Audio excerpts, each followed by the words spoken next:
Sous la conduite de l'honorable Séverin Assé Akakpo s'est tenue ce vendredi 16 mai 2025 l'Académie de la réussite totale de l'antenne Fiat Parakou à l'hôtel Soleil d'Afrique.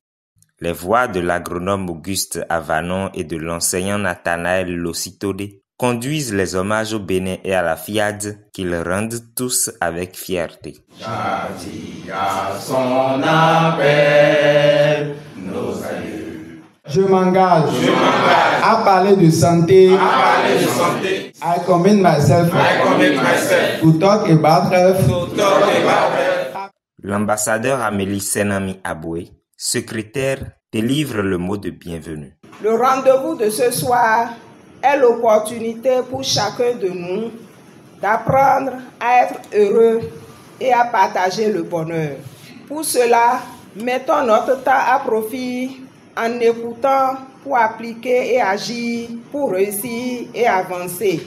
Sur ce, je vous souhaite la bienvenue pour une belle soirée transformatrice positive. Le coach Tchegoun Gomina conduit la première exhortation, axée sur le thème « Un bon entrepreneur est un ignorant flexible ». On n'a pas besoin de connaissances particulières pour démarrer une entreprise. On a seulement besoin d'être flexible et d'apprendre en chemin. Mes chers amis, est-ce que Kylian Mbappé peut-il se permettre de décider de ne pas s'entraîner et de se dire « Je me suis entraîné hier, je ne veux plus m'entraîner ». Bien sûr que non. C'est de sa formation permanente que viennent ses exploits, ses succès. Car oui, c'est de la formation que naît la transformation.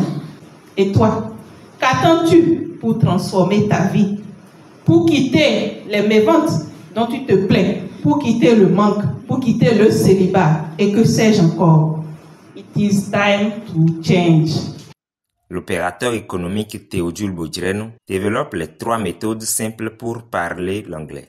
Nous devons parler anglais. Et la première clé est qu'il faut la pratiquer. Celui qui ne la pratique pas ne peut pouvoir la faire. À force de parler l'anglais, qui fait parfois rire, tu finiras par parler. Ne te préoccupe pas de faire des fautes. Préoccupe-toi plutôt de te faire comprendre qu'il y ait faute ou pas. Le second point, utiliser son téléphone et son ordinateur en anglais. Cela nous oblige à comprendre de nouveaux mots et à améliorer notre maîtrise de la langue. Le troisième point, c'est écouter 1 heure d'anglais par jour sans même chercher à comprendre immédiatement. Cette immersion régulière force notre inconscience à s'adapter à la langue et améliorer notre aisance à l'oral.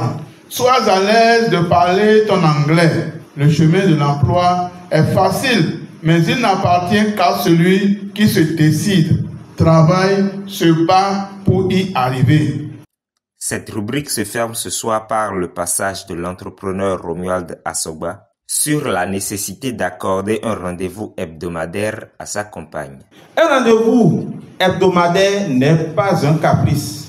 C'est une déclaration d'amour renouvelée, une fidélité dans l'intention, une manière douce de dire « Je suis encore là pour toi, avec toi. Je ne veux pas que nous devenions étrangers l'un à l'autre. » Chaque moment que vous consacrez à votre compagne est une prière vivante, une manière de la remercier pour sa présence, pour sa patience, pour son amour.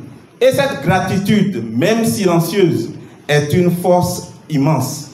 Ce message m'est aussi destiné. Alors, messieurs, partageons avec nos compagnes chaque semaine de petits moments de distraction.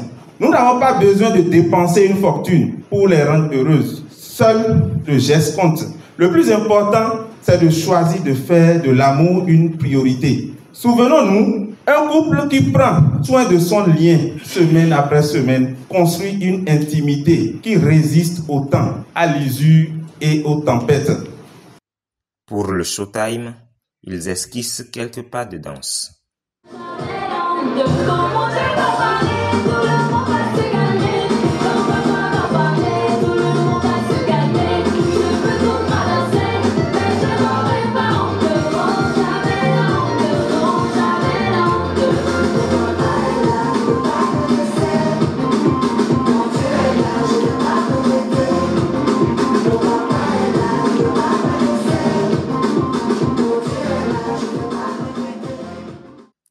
l'entrepreneur Zéphirin Yarou conduit l'appel à contribution.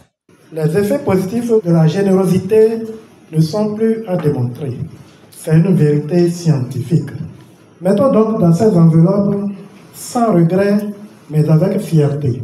Pour terminer cette soirée, ils élèvent ensemble leurs vibrations par la voix de l'étudiant Ange Aglé avant de se retrouver au restaurant pour le cocktail. Je renonce à ma nature humaine à sa condition charnelle. Je proclame mon héritage divin.